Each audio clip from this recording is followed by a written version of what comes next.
Seja bem-vindo, seja bem-vinda. Gratidão pelo teu interesse de se tornar um ser humano melhor, de buscar o amadurecimento, o autoestudo e realizar aquilo que nós somos destinados a realizar. Isso é algo que Jung falava, que todos nós temos um destino. Inclusive tem uma música que é brilhantemente cantada pelo Beto Guedes, que ele diz o destino que se cumpriu. Porque nem toda semente que somos nós se torna uma grande árvore. A ideia da vida é sermos plenos, é a semente que somos se tornar uma grande árvore. E o mestre Osho, um dos meus mestres maiores, dizia que poucos seres humanos conseguem se tornar essa árvore. O Osho ensinava que nós ainda não somos, que nós somos um projeto de homem ou de mulher, que é como também assim cita Mário Sérgio Cortella. Nós ainda não estamos prontos, mas muitos param no meio do caminho. Nessas lições que aqui nós estamos juntos aprendendo, a ideia é nos tornarmos plenamente nós mesmos. Esse seria o propósito de vida. Nietzsche também falava isso, o filósofo, o iluminado. Torne-se aquilo que tu és. Vamos começar hoje falando da ideia de nós nos colocarmos. E aí eu recebi uma pergunta aqui antes, falando a respeito da minha experiência, por exemplo, com o Gasparetto, e algo que ele sempre insistia nos ensinamentos dele é: você está aonde você se coloca. Isso não quer dizer se colocar em termos de uma nação ou de um trabalho, mas é a nossa energia. Eu falei disso nas aulas anteriores. Se eu jogo uma bola azul na parede, volta a bola azul. Se eu jogo uma bola violeta, volta uma bola violeta. Se eu me coloco muitas vezes numa realidade de fantasia, eu acabo tendo uma série de desilusões. Se eu me coloco com pouco posicionamento, com pouca garra, com pouca luta, eu normalmente desisto de tudo aquilo que eu começo. Então, perceber aonde eu me coloco se chama lucidez. A lucidez, ela é o contrário da insegurança, porque lucidez traz segurança, eu ver as coisas como elas são.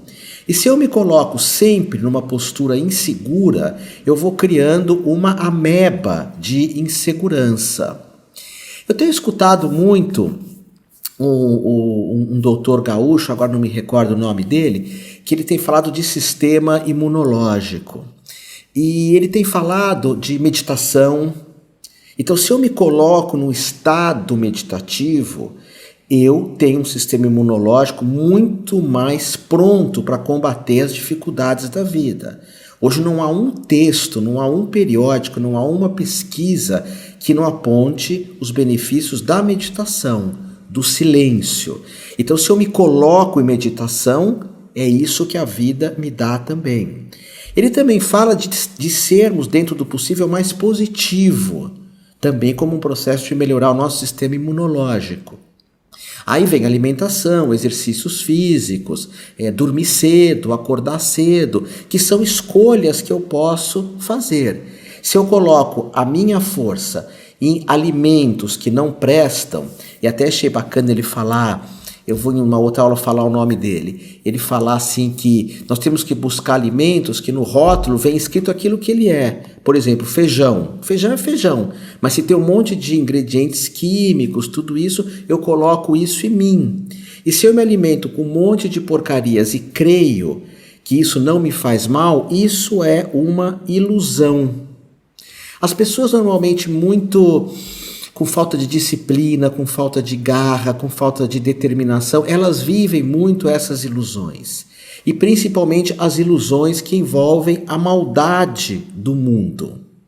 Você está aonde você se coloca. Se eu fico ouvindo um monte de conversas perversas, negativas, diminutivas, eu estou aonde eu me coloco. Eu acabo, de certa forma, me tornando isso também. É o que a programação neurolinguística diz. Escolhe as 5 pessoas, por exemplo, mais prósperas, eu vou falar disso mais para frente, que você conhece, e você tenta se basear nela. Isso até creio que se chama Rayport e tem relação com essa questão da lucidez. O que é Rayport? É você se basear em algumas pessoas. Por exemplo, eu quando comecei a treinar artes marciais, eu sempre me baseei no Bruce Lee. Na flexibilidade, na agilidade, na capacidade do Bruce Lee de unir várias artes marciais, no meu caso não de combate, mas mais de plasticidade. Eu gosto muito dos katas das artes marciais. Eu gosto de fazer coisas bonitas com o meu corpo. Mas eu não sou Bruce Lee, eu tenho essa lucidez. Mas ele é alguém que me inspira.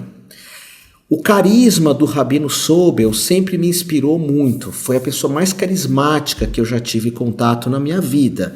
Se vocês pesquisarem Rabino Sobel, o jeito dele falar, com o coração aberto. Agora tem esse Clóvis de Barros, filho, que ele é muito carismático. E ele fala uma coisa que eu gosto muito, que é de vivermos o presente. Mas eu não sou o Clóvis de Barros. A cultura da monja Coen a respeito de Zen budismo me inspira muito. E quando eu dou aulas em palco, ou para públicos mesmo, eu me inspiro muito no corpo do Gasparetto, mas eu não tenho uma ilusão de ser como o Gasparetto no palco. Ele era alto, atlético, desinibido, chamava muita atenção para ele. Então, essa percepção você também pode fazer. Por exemplo, num período de crise, num período de dificuldade, num período que você quer fazer com que alguma coisa dê certo, que é a nossa proposta aqui. Quem que são as suas fontes de inspiração? Que eu falei até numa aula anterior, que são os nossos cavalos, que são pessoas que eu posso me inspirar para me conduzirem a algum lugar. Então, se eu estou com preguiça de treinar alguma coisa, eu penso no Bruce Lee. Se eu quero aprender alguma coisa, eu adoro aprender coisas que não têm o menor função, digamos, eu penso na Coen, que estuda de tudo um pouco. Quando eu penso em ser mais amoroso, eu penso no Leonardo Boff. É claro que aí tem todos os meus valores também, profissionais ou pessoais. Mas essas pessoas, elas acabam me inspirando na minha vida, ok? Vamos aqui tentar dar aula junto com a Nirvana. Eu acho bacana os gatos ficarem andando aqui, porque quando eu dou alguma aula, eu quero que vocês saibam que eu tô aqui em casa. Eu ponho um rascunhozinho, mas eu falo muito a respeito daquilo que eu vou sentindo na hora, ok? Então, voltando, né? Eu estou aonde eu me coloco. Quando eu percebo isso, eu tenho que observar o seguinte: eu me apoio ou não? Eu me apoio ou não? Eu posso contar comigo? Eu posso contar comigo para ter uma alimentação legal? Eu posso contar comigo para me exercitar adequadamente? Eu posso contar comigo que mesmo nos momentos que eu não estou legal, eu procuro fazer o meu melhor? São os compromissos toltecas, né? Tem dias que você não está legal, mas mesmo assim você sabe que não foi um dia bom, mas você faz o teu melhor naquele dia.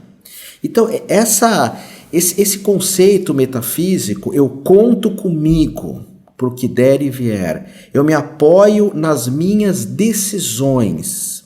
Eu não abro espaço para situações que eu não quero me colocar ali. Eu não quero me colocar naquelas situações. Por quê? Eu falei isso para vocês um pouco ontem, porque eu estou aqui para mim, na aula anterior. Eu estou aqui para mim. Quando nós falamos eu estou aqui para mim, o que eu chamo esse poder pessoal do estou aqui para mim, é um poder de centralização. Eu centralizo em mim as minhas ações. É o que nós chamamos assim, num passado não tão passado, nós falamos assim, eu sei me virar. E isso é muito bacana. Quando vem uma preocupação, um medo, eu sei me virar. Tem pessoas que desistem muito fácil, que nem começam alguma coisa e já desistiram. Mas quando você usa esse mantra, eu sei me virar, é um impulso extra. Então, Eu estava conversando com uma terapeuta hoje e ela, mesmo em períodos de crise, como crise do coronavírus, ela está atendendo uma pessoa atrás da outra. Por quê? Porque ela criou uma situação de aprender se virar, seja qual for a crise. Mesma coisa, Diana, eu mesmo, tem momentos de crise que eu acabo trabalhando muito mais, porque eu trago essa força para mim. Não que eu seja o bonzão, vou repetir isso várias vezes. Eu tenho minhas dificuldades, eu já perdi muitas coisas. Eu sou como Fernando Pessoa, não como com a poesia dele. Quando ele diz, todos os meus amigos foram campeões em tudo. E eu tantas vezes tantas vezes não sei o quê, já perdi várias coisas. Meus amigos podem ser campeões em tudo, eu não sou. Mas quando você traz a força para você, centraliza a força em você, eu sei me virar. Eu sou cuca fresca. Eu me coloco nas soluções e não nos problemas. Isso nós chamamos da magia da solução. A magia da solução é essa centralização em mim, que eu posso até me basear em algumas pessoas, para me inspirar, mas eu não vou buscar solução nessas pessoas. Que é o que eu falei também numa aula anterior, que por vezes nós pedimos muitas coisas para os outros, que é o faz para mim e o dá para mim. Faz para mim, dá para mim, faz para mim, dá para mim. Vamos pensar o seguinte, antes de nós continuarmos essa aula. Se você pudesse colocar 5 fraquezas tuas, quais seriam essas fraquezas? As 5 principais fraquezas que você tem. Às vezes são coisas mais simples.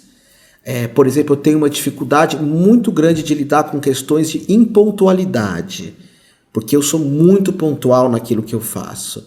Mas às vezes isso é um erro meu, somente quando eu dou aulas em alguns lugares onde as pessoas não têm essa pontualidade, e São Paulo até tem mais ou menos. Lá para baixo, Santa Catarina, Rio Grande do Sul, eles são muito pontuais. E tem lugares que não há pontualidade nenhuma. Então isso é uma fraqueza, eu perco muita energia quando eu não sou pontual ou quando alguém não é pontual comigo. Uma outra fraqueza minha, eu não sei lidar com ingratidão. Aliás, o sentimento que mais me incomoda é o sentimento da ingratidão. Mas, se nós formos ver até Leonardo Boff, o Frei, né, o filósofo, o padre, ele diz que nós economizamos elogios. Então é muito raro alguém agradecer alguma coisa. Então eu tenho uma fraqueza de esperar que as pessoas agradeçam o tempo todo, não a mim, mas uma às outras. E essas pessoas não agradecem e isso consome a minha energia. Então, impontualidade, ingratidão, uma fraqueza minha também é não aceitar que às vezes eu preciso dar uma virada em alguma coisa, mas eu persisto. Eu digo fraquezas, não fraquezas psicológicas, né? Que eu tenho uma parte minha que é egoísta. Em algumas situações eu sou bem egoísta, outras situações eu sou meio bicudo. Eu até faço muitos exercícios para tirar os bicudos de mim. Eu não quero pessoa bicuda perto de mim. Eu não quero pessoa mal-humorada perto de mim. Lembra, você está onde você se coloca. Se você se coloca com um monte de pessoas bicudas dentro de você, reclamonas, e que fica faz para mim, dá para mim, faz para mim, dá para mim, chega uma hora que eu me torno isso. Então, quais são as suas 5 fraquezas? É legal pensar isso e ver se você pode mudar essas fraquezas ou não. Mudar a partir do quê? Da magia da solução. Por exemplo, eu me frustro muito com pessoas ingratas. Tá, mas se eu sei me virar, eu não fico esperando a gratidão dos outros. Eu não fico esperando. Aliás, quando eu tenho algum curso, algum projeto que dá muito certo, eu mesmo me dou uns presentes, eu mesmo me dou uns mimos. Então eu não fico esperando receber isso, às vezes, do mundo. A solução é eu cuidar disso. A solução talvez não seja esperar a pontualidade dos outros, mas eu vou continuar sendo pontual. Pelo menos Uma outra questão que eu falei ontem, o valor da honestidade, né? Eu tenho uma sócia que é a Diana, que é minha irmã de coração, ela é de Sagitário igual a minha mãe, e são duas pessoas muito honestas, muito honestas. Então eu tenho uma dificuldade muito grande com pessoas que não cumprem aquilo que foi acordado, ok? Mas o mundo está cheio disso, então eu trago para mim a responsabilidade, eu falo isso muito para alunos, daquilo que eu falar é palavra de honra, palavra de honra. Isso é muito importante para mim, isso conta muito. Então, quando nós colocamos as nossas maiores dificuldades com modéstia, isso é muito importante, sem a pretensão de ser uma coisa que eu não sou, eu começo a curar essas 5 fraquezas. Agora é o momento legal para isso, não perder energia com isso. Eu percebo que em alguns momentos da minha vida, ou melhor, vou dar um exemplo de fora agora. Eu percebo que tem muitas pessoas que perdem tempo com quem não merece. Eu não tenho isso, acredito. Até porque eu fico muito sozinho e meus alunos são maravilhosos, na sua maioria. São pessoas gentis, que têm palavra de honra, que são carinhosas, que são gratas. Mas o que eu percebo de pessoas que elas se apequenam tanto, tentando ajudar pessoas que elas não... Primeiro que ela não vai conseguir mudar algumas pessoas ou algumas situações. E outras é que ela tenta fazer algo para as pessoas e as pessoas estão fechadas para isso. E estão perdendo uma energia muito grande, e isso é bacana porque com animais você não perde, né? O animal sempre está receptivo para o que a gente faz. Cada um a sua natureza. Mesmo um animal selvagem que você ajuda sem poder chegar perto, é aquilo que você pode fazer por ele, por aquele animal. Tem algumas pessoas também que vão ter o problema da traição. E é interessante o quanto que as pessoas que se preocupam muito com traição, aqui de certa forma já é um outro assunto, né? Elas acabam sendo traídas. Maior parte. O Gaiarsa falava o seguinte: o homem que controla a mulher dorme com um cadáver. Gaiarsa dizia isso. E a mulher que controla o marido divide ele com um monte. Só que isso é mais anos 70, 80, né? Tem até uma coisa assim meio preconceituosa aqui, por isso que eu cito aqui o Gaiarsa. Mas ele tinha essa visão. Mas essa ideia de controlar muito, nós acabamos dormindo com um cadáver. Nós acabamos dividindo essa pessoa com um monte de outras pessoas. Nos momentos da minha vida que eu consegui amar uma pessoa e esse amor foi muito para aquela pessoa, foram momentos onde aquela pessoa me deu absoluta liberdade. Absoluta liberdade. A traição também, que gera essa dor horrível no peito de quem é traído, também deve ser avaliada por nós o quanto que eu me traio. Por isso que tem uma oração do mestre Hermógenes, mestre de yoga, que fala: solto, entrego, confio e agradeço. Agradeço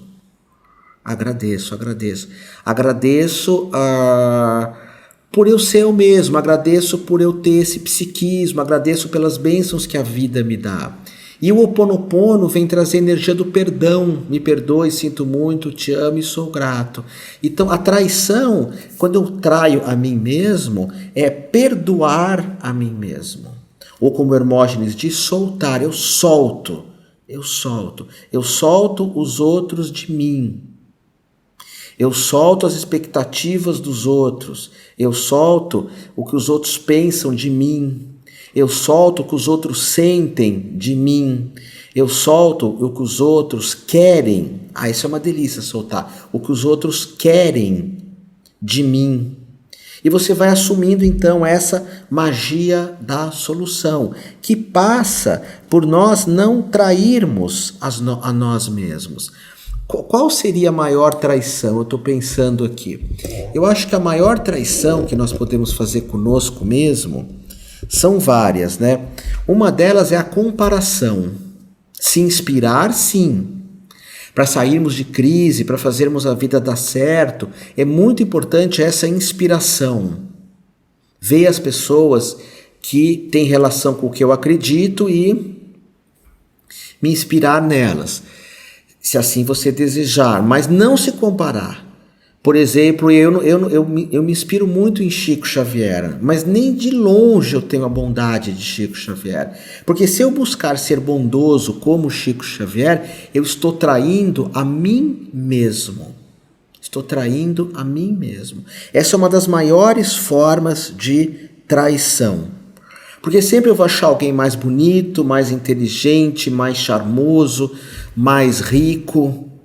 E tem aquela traição que eu estou com tanta baixa estima, que é aquela traição sádica, que quem fica vendo esses programas de quinta categoria na televisão, ou os chamados fake news, gosta de ver todo tipo de desgraça para falar assim, pelo menos eu não estou passando por isso. Pelo menos eu não estou tendo essas dificuldades. Perto daquela pessoa eu não estou sofrendo tanto. Esse é o tipo de traição sádica, que eu tento gostar de mim, percebendo que eu não sofro tanto quanto os outros. E tem a traição, que é essa traição de ficar se comparando o tempo todo, de querer ser uma coisa que você não é. E isso causa uma desilusão terrível, né? Terrível. A desilusão que é muito dura. A desilusão é aceitar o real. Quando nós aceitamos o real como ele é, muitas vezes ele machuca. Por isso que nos períodos de crise, e esses dias eu estava escutando o Clóvis de Barros Filho falando sobre isso, né? Nos períodos de crise não adianta pensar assim, quando uma crise acabar. Não, agora, esse momento é o momento que eu tenho. Eu não posso trair também esse momento. Não que eu não faça isso. Eu quero que você saiba que muita coisa que eu ensino aqui é o que eu preciso aprender. Aliás, essa é uma máxima de quem dá aulas. Nós só ensinamos o que temos que aprender. Quando terminar essa aula, eu faço um monte de reflexões da minha vida também. Se eu me iludo que não é esse o momento que eu tenho que ter agora, eu estou traindo o momento. Porque não importa se é um momento de dores ou de alegria, é esse momento o que eu tenho. Ou não. Lógico, aquilo que o Otávio o Jean-Pren, tem uma série de lembranças do passado aqui comigo. Mas mesmo as lembranças do passado, elas estão agora aqui comigo, agora, nesse momento. As minhas expectativas do futuro, que é a ideia de ter metas, nós vamos conversar isso bem mais para frente, de um jeito bem para valer. Mas agora eu estou tendo metas. E estou consciente que eu estou planejando muita coisa para o futuro.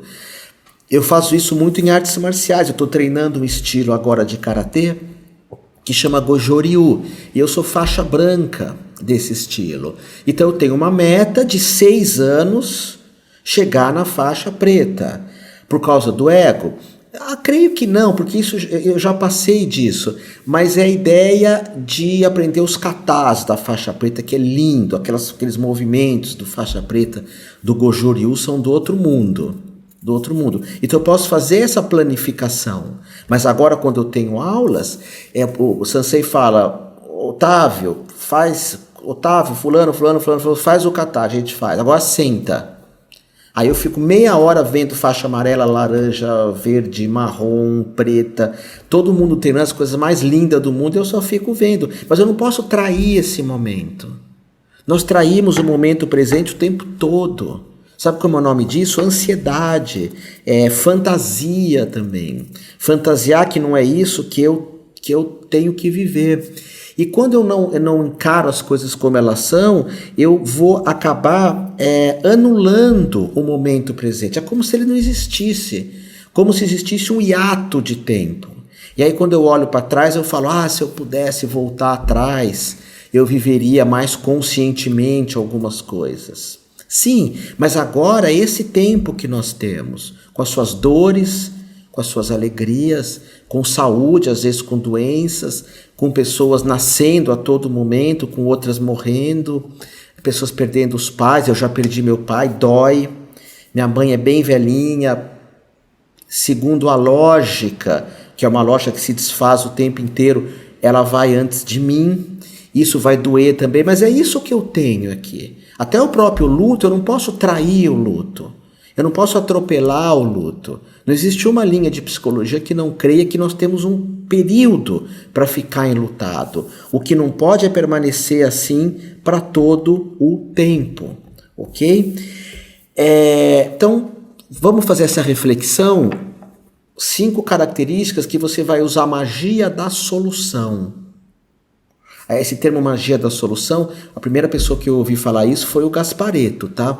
Tem um livro do Robert Chiniachik que chama Magia da Solução, mas o Gasparetto, eu escutei ele falando isso lá nos anos 80, lá na Aldeia da Vida.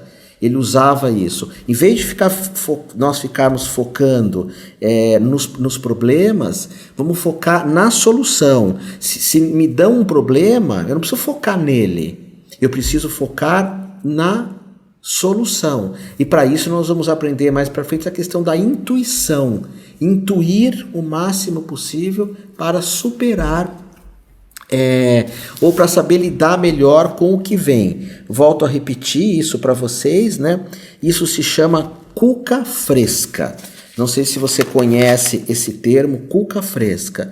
Quando nós falamos de cuca fresca, é um espaço de segurança, é um espaço de pés no chão, é um espaço de prudência, não é se atirar, a prudência que nos dá segurança. O medo não nos dá segurança.